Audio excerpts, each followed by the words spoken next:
Hola, muy buenos días, queridos amigos, hermanos, oyentes. Muy buenos días. Estamos aquí una vez más, reunidos un día 14 de enero del 2025 ahora, para avanzar en la conversación, la charla sobre eh, los temas de las dispensaciones de los tiempos, de acuerdo a la teología bíblica. Eh, el propósito de mirar las dispensaciones, ¿no es cierto?, es tratar de hacer un resumen, porque digo, no es fácil hacer un resumen, de todo lo que Dios ha ido haciendo a través de los siglos para tener un propósito con el hombre, que se trata de la salvación. Entonces, conforme la humanidad ha avanzado, entre comillas avanzado, porque yo veo ciertas características en la humanidad que pareciera que retroceda en vez de avanzar, pero bueno, Dios ha establecido un plan que para el ojo humano, para los sentidos nuestros, se pierde en el tiempo, porque son muchos años, son miles de años, prácticamente 5.000 años, 6.000 años. Entonces Dios quiere que nosotros tengamos por eso se dejó la Biblia, porque del Génesis hasta el Apocalipsis la Biblia habla de ese propósito, ese objetivo que Dios tiene a través, ese es el hilo conductor que da la Biblia, un sentido para que el hombre alcance salvación. El sentido y el propósito de que el hombre entienda cómo Dios opera, cómo Dios funciona, cómo Dios eh, crea y dirige y controla todas las cosas para que el hombre llegue a un buen puerto. Pero el hombre le cuesta mucho. Y así que hemos visto ayer 3 dispensaciones. La dispensación de la inocencia, que ya dijimos que fue el tiempo que Adán y Eva estuvieron en el paraíso, que no tenemos una definición de tiempo, no hay en la Biblia ni ningún escrito en ninguna parte cuánto tiempo duró eso, han sido muchos años. Tiene que haber, y ese periodo tomó desde la creación hasta la expulsión del paraíso. Y tenemos también una segunda dispensación, que es la conciencia, que una vez que Adán y Eva tuvieron que empezar a vivir en esa tierra que les daba cosas difíciles, como las promesas de la tierra con escarto y espina, y para que le produjera fruto. Y ese periodo comenzó con esa expulsión y terminó con el diluvio. ¿Por qué? Porque el hombre, se llama la conciencia, porque el hombre tuvo que obrar en conciencia y voluntad para seguir a Dios y no lo logró, fracasó. Dios castigó al pueblo y castigó a toda la gente y mandó un diluvio y eliminó a todos, menos Noé y su familia, porque él aplicó gracia. Porque esa es una de las características, una de las atributos de Dios más importantes, la gracia que Él tiene, la misericordia, el perdón. El tercero fue, como digo, el gobierno humano, que va del diluvio y hasta Abraham, hasta el pacto abrahámico. Ahora, dijimos que la conciencia, el periodo de la conciencia, que fue el periodo prediluviano, duró 1650 años aproximadamente, y el gobierno humano duró 350 aproximadamente. ¿Ya? Y vemos que el gobierno humano fue que los hijos bueno, lo mismo de siempre, decíamos, saliendo del diluvio quedaron 8 personas para propagar la palabra de Dios, habiendo vivido una experiencia sobrenatural, extraordinaria, de haber sido salvado de todo el mundo esas 8 personas, fue un privilegio, y con ese testimonio debieron haber permanecido por mucho tiempo transmitiéndolo a sus familias, a sus generaciones. Pero vemos que al poco tiempo, ¿ya? Al poco tiempo el gobierno humano se perdió. Entonces, y acá volvió a perderse, ¿no es cierto? Y ahí ellos desarrollaron la Torre de Babel, los hijos de Cam, la descendencia de Cam desarrolló la Torre de Babel, y eso fue por soberbia, estaban desafiando a Dios, y ahí Dios eh, nos dio el origen de las naciones, ¿ya? El origen de las naciones. Porque cambió las lenguas para que no se entendieran, para bajarle los humos, es lo que Dios hizo. Entre ellos ya no se entendían, tuvieron que separarse por los grupos que podían conversar el mismo lenguaje. Así que tenemos esos 3 dispensaciones hasta aquí que van entendiendo cómo Dios va progresando en actos específicos a través del derramamiento de su gracia, que el objetivo de Dios es salvar a su pueblo, salvar al mundo, salvar a la gente, aunque no lo conozca, le va a dar siempre una mano para que se salve. Y ahora entramos directamente en el pacto de la promesa, del pacto abrámico, que es otro periodo. Esta promesa, este pacto de la promesa duró como 430 años, ¿ya? Y nace con el pacto que Dios, con la promesa que Dios le hace a Abraham. ¿Ya? Abraham era un hombre común que vivía en la tierra de los caldeos, vivía en un lugar, tenía buena situación económica, tenía familia, era un hombre anciano ya, tenía 75 años.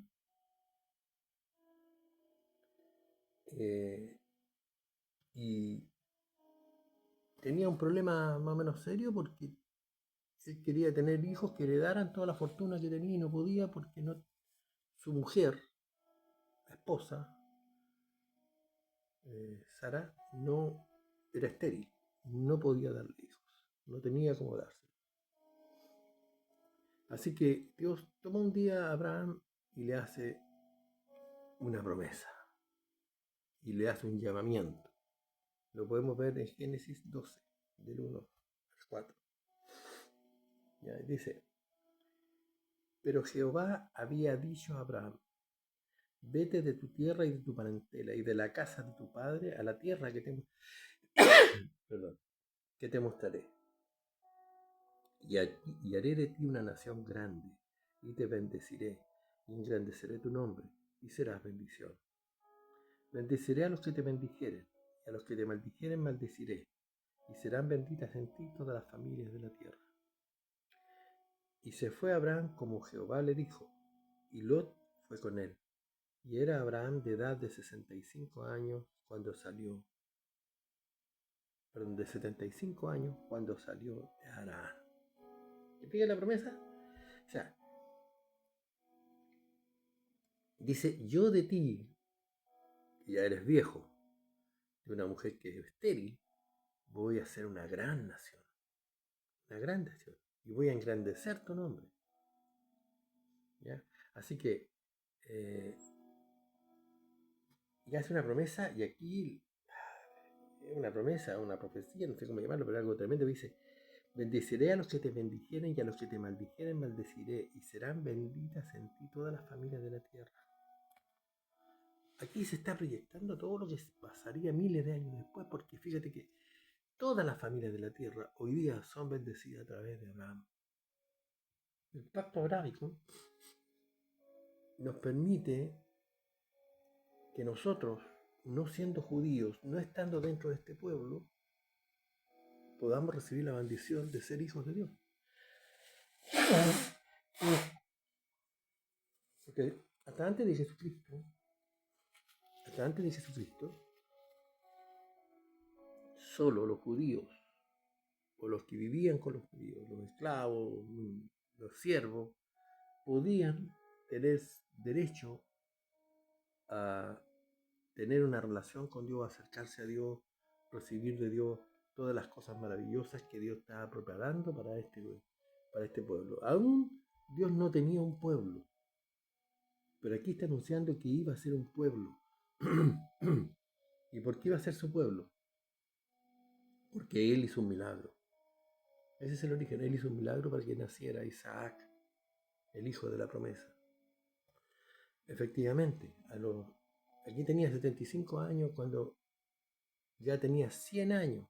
Yo no sé si Dios estaba esperando que se secara completamente, pero lo que quería Dios es que no hubiera ninguna duda de que no había posibilidades de que Abraham tuviera un hijo en forma natural. Dice que la matriz de Sara ya estaba seca, completamente seca. Entonces, les dio un hijo, proyectando también algo sobrenatural en el nacimiento de Jesús con María, de que por medio de la mano de Dios, con distintos perfiles y con diferentes ángulos de vista, pero y naturaleza. Porque acá Isaac sigue saliendo de hombre. Pero en ambos casos tuvo que haber un milagro de Dios, milagro tremendo. Así que hay tres cosas que destacar aquí. Abraham, no habiendo sido un creyente formal, completo en todo lo que era las cosas de Dios, él le creyó a Dios, le conoció su voz, reconoció su voz, le creyó. ¿Y qué hizo? Se fue a Abraham, se fue a donde dijo. Fíjate que Dios le dijo, anda, dice, vete de tu tierra y de tu parentela y de la casa de tu padre a la tierra que te mostraré. Ni siquiera le dijo, vayas a ir a, no sé, a China. No, tú agarra tus cosas y empieza a caminar. Yo te voy a ir mostrando cómo vas a caminar, dónde vas a caminar y a dónde tienes que ir. Y él le creyó. Y no era un hombre joven, no era un hombre que no era loco, no era un hombre que se volaba fácilmente, ¿no? Que se entusiasmaba con cosas, sino que él creyó y le fue contado por justicia, dice la Biblia. Le fue contado por justicia porque le creyó a Dios. Y el otro punto importante que quiero destacar de este pacto, de esta promesa, dice, bendeciré a los que te bendijeren y a los que te maldijeren maldeciré y serán benditas en todas las familias de la tierra. Mira, la gente a veces se ríe de estas cosas, se ríe, pero han habido muchos casos importantes de noticias de personas que han maldecido a Dios, han blasfemado contra Dios.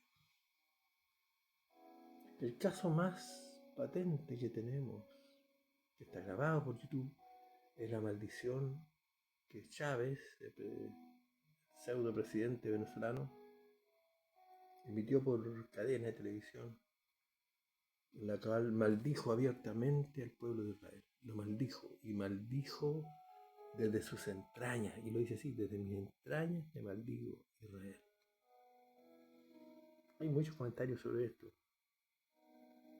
Y al cabo de un año, 2 años, no más que eso, le vino un cáncer estomacal en sus entrañas y murió ahí. No es el único caso. No es el único caso. Hay muchos casos que relatan que la maldición de Abraham cae sobre los hombres que ofenden y que dudan de Dios. Yo estoy dando una muestra. Tú puedes decir que no, pero fue cáncer. Bueno, si Dios es soberano, hijo, Dios soberano. Dios opera sobre las enfermedades. Si quiere sanarte, te hace un milagro y te salva la vida o te resucita, como pasó con la hija, con la suegra de Pedro, como pasó con el amigo de Jesús, ¿no es cierto? Ay, bueno, se me fue el nombre porque estoy viejito. Ya me voy a acordar ya.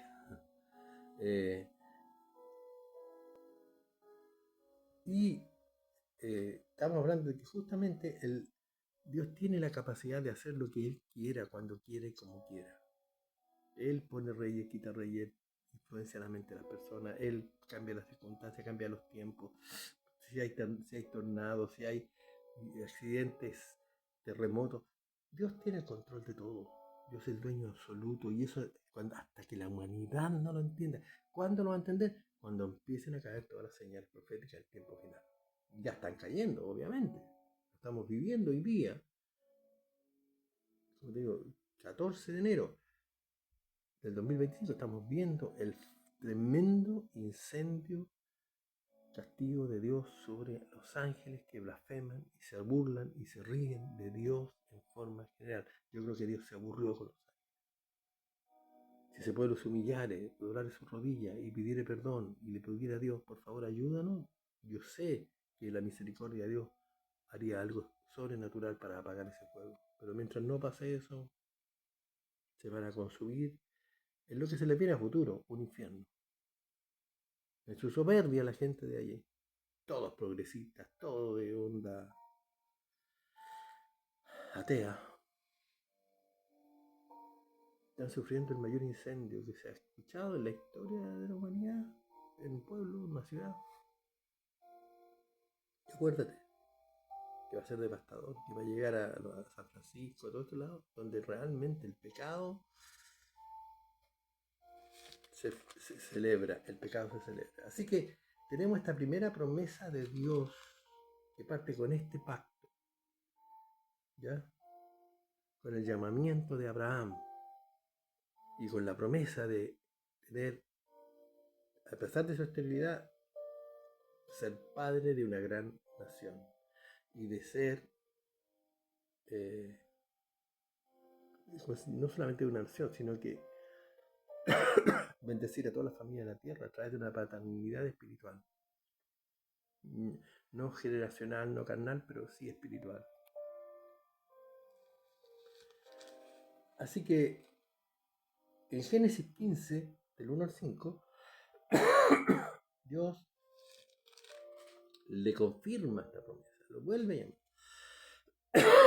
Después de estas cosas vino la palabra de Jehová a Abraham en visión diciendo: no temas, Abraham, yo soy tu escudo y tu galardón será sobremanera grande.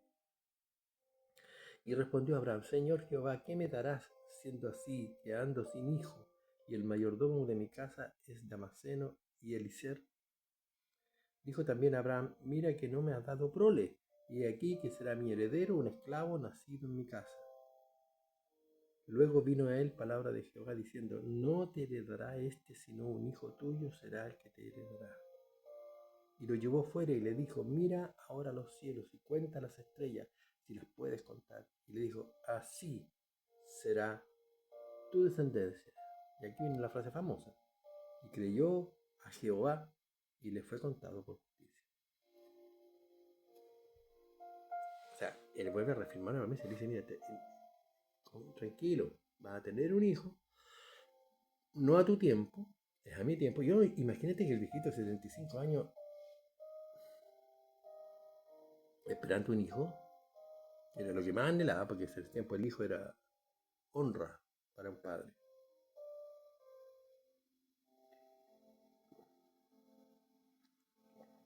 Perdón, algo me trapica aquí.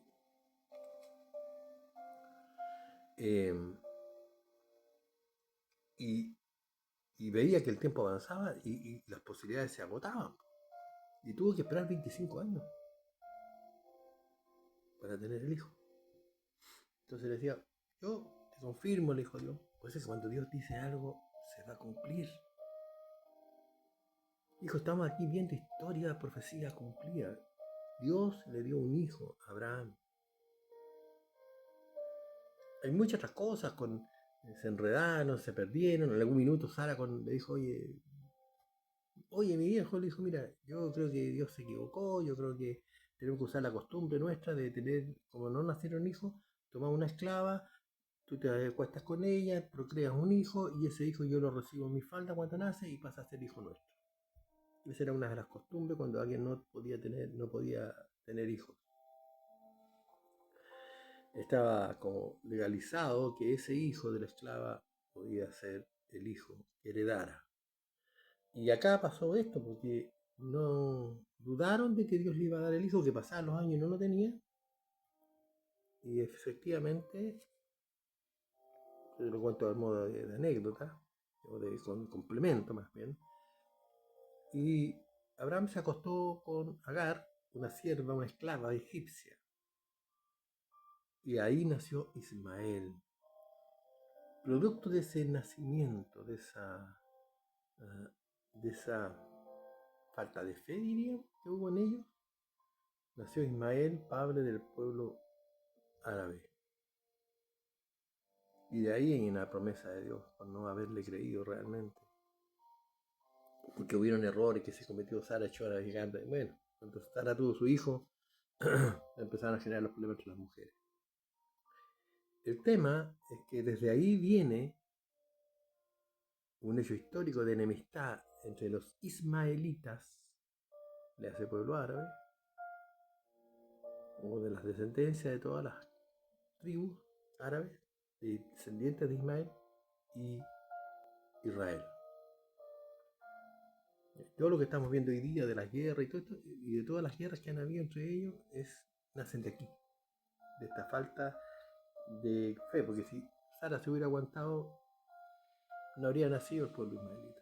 Y Dios dejó ese pueblo ismaelita para que el pueblo de Israel tuviera siempre un recuerdo de la desobediencia. Pero bien, no nos perdamos de la idea, porque lo central es que vuelve a afirmarle que va a ser padre de multitudes y que van a ser como las estrellas. Y de hecho fue así. Si usted analiza, hoy día, ¿cuántos millones de personas son entre judíos en el mundo y árabes en el mundo? Ismaelitas en el mundo. ¿Cuántas? Muchas.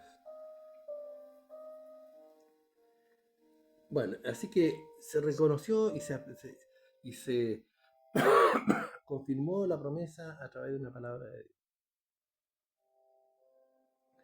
En el 18, ¿ya? Además Dios le hace otra promesa que tiene que ver con las tierras donde va a vivir el pueblo que Dios está preparando, porque lo que está haciendo Dios es generar una nación a través de este hombre, y esta nación nace de la fe, por un principio de fe, y esta nación vive por la fe, y vivió, y hoy día todavía vive por la fe. A pesar de todos los problemas, hoy día vive por la fe. Es el único pueblo en el mundo que no cambia su origen de fe. Y ellos viven por tener Israel, la tierra prometida, ¿no? ¿Qué es lo que es la tierra prometida? Esta promesa de Dios que nació aquí mismo, ya estamos hablando de bastantes años antes, ¿ya? Por lo menos unos 500 años tiene que haber nacido esta promesa, para decirle al pueblo lo que le dice aquí en Génesis 15, del 18 al 21. Dice, en aquel día Dios hizo Jehová un pacto con Abraham, diciendo, a tu descendencia daré esta tierra, desde el río de Egipto hasta el río grande, el río Éufrates, la tierra de los ceneos, los ceneseos, los cadmoneos, los eteos, los fereceos, los refaitas, los amorreos, los canoneos, los gergeseos y los jebuseos. O sea, en el territorio de Israel, que hoy día debió ser conquistado por el pueblo judío, por el pueblo hebreo, con la ayuda de Dios, amparados en esta promesa. Por eso todos los que hablan hoy día es que es un territorio que Israel invadió. No, no invadió nada, hijos, por favor. ¿Tú vas a discutir con Dios? Dios les dio promesa a esa tierra y aunque los castigó y los sacó y los esparció por el mundo, dijo al final de los tiempos, Isaías 66, yo me acordaré y los traeré y los volveré a su tierra. Van a nacer en un solo día como nación en su tierra nuevamente, a los tiempos finales. Hay que entender el proceso. Así que esa promesa no va solamente con respecto a la promesa de la población, sino que dónde tenían que vivir una vez que fueran. Mira, ni siquiera eran nación todavía, era solamente Abraham, y ni siquiera había nacido su hijo, Isaac. ¿Ya? Así que vemos que la profecía de la esclavitud de este pueblo, porque ahí mismo también, en el versículo 13, Dios les anuncia y les dice lo que va a pasar con la descendencia que tenga Isaac. Bueno, todos decimos, de Isaac que nació, ¿ya? Abraham, Isaac, Jacob, y toda la descendencia que hubo. Ellos,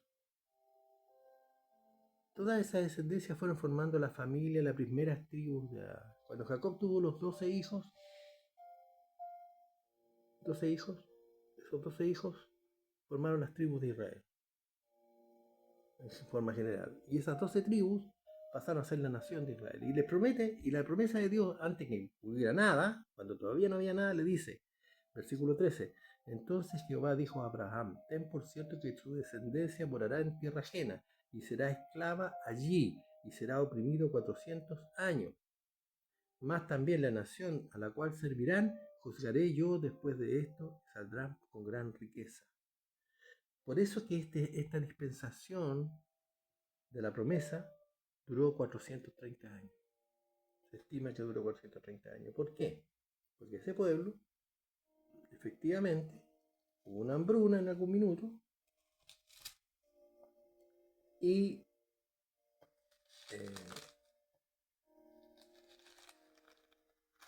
resulta de que tuvieron que ir a... Ahí hay otra historia, es decir, la empezamos a hablar, no terminamos nunca. Simplemente esa gente se tuvo que ir de una u otra manera, por voluntad de Dios. Dios manejó los hilos para que eso funcionara así, incluyendo a José. Contestó una historia ahí que da para largo. Pero todos han visto alguna película sobre la vida de José, el hijo menor de Jacob.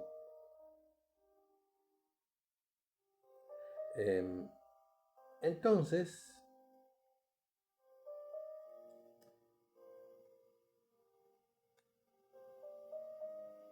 dice, en Éxodo,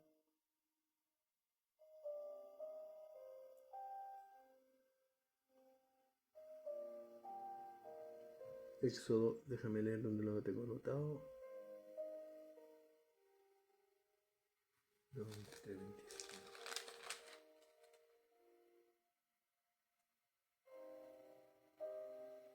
Aconteció, 2.23, dice, aconteció que después de muchos días murió el rey de Egipto y los hijos de Israel gemían la causa de la servidumbre y clamaron, y subió a Dios el clamor de ellos con motivo de su servidumbre, y oyó Dios el gemido de ellos, y se acordó de su pacto con Abraham, Isaac y Jacob. ¿Ya? Y miró Dios a los hijos de Israel y los reconoció Dios. Y de ahí, mira, ¿qué te está diciendo? Yo anuncié que 430 años voy a meter a este pueblo, a esta nación recién comenzando, y las voy a meter, aunque sean esclavos, que aparentemente era algo malo, pero que tenían la gracia, que estaban en un pueblo donde no le iba a faltar comida, donde no le iba a faltar protección, porque ellos no iban a ser guerreros, ellos iban a ser esclavos. ¿Ya? Dios hizo prosperar a pesar de todas las cosas este pueblo ahí como esclavo, y a pesar que tenían dura servidumbre, aunque los trataban mal, aunque estaban despreciados, aunque no tenían espacio, no tenían nada. Ahí, ¿qué es lo que habría dicho uno? ¿Y a dónde está la promesa de Dios? Pues, ¿cuándo se va a cumplir? Bueno, ahí se cumplió, pues, tal como dijo en Génesis 15, ten por seguro que ellos van a ser esclavos 400 años. Y los dijo Dios. Por favor, mira, yo te digo, si esto no te sorprende, si esto no llama tu atención, que estás orando con un Dios poderoso que dice y hace. Por eso que a nosotros nos acusan de fanáticos, porque el hombre que no ve nada, solo puede ver el ombligo, solo ve su ombligo, solo ve lo que puede tocar, lo que puede mirar, y duda, y obviamente que viene la duda, y a Dios le ofende la duda. Las mismas características de tu confección, tu creación, tu ADN, todo lo que hay en ti, todo refleja que tú eres hecho a imagen de Dios, que hay un ser creador supremo que hace todo perfecto y el hombre se esfuerza por destruirlo. Así que esta etapa de la promesa termina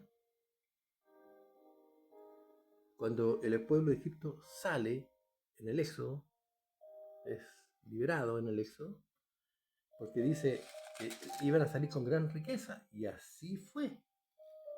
Y así fue. En el Éxodo ellos salieron, está claro que salieron con gran riqueza eh, cuando los echaron. A ver si... ¿ya? Así que este concepto de ellos pidieron riquezas y les dieron muchas riquezas para que se fueran. Los, los egipcios quedaron locos con todas las 10 plagas y con todo lo que Dios hacía.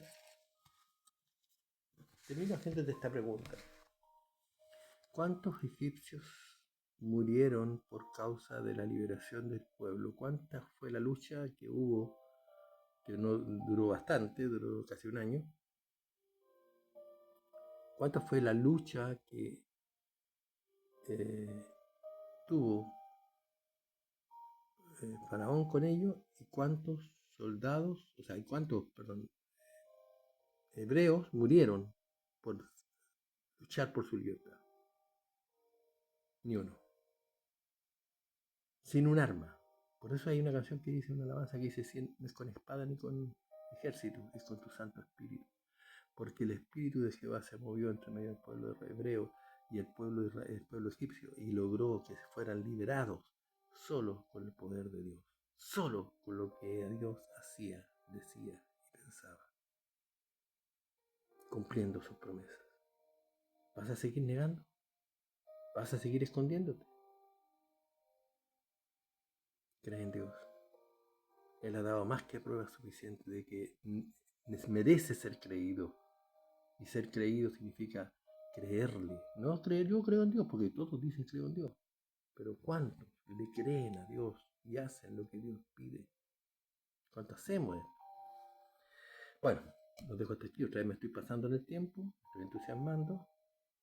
Así que los bendigo, les doy gracias por estar ahí y esperemos cómo sigue esta dispensación. ¿Ya? Muchas bendiciones, que tengan un excelente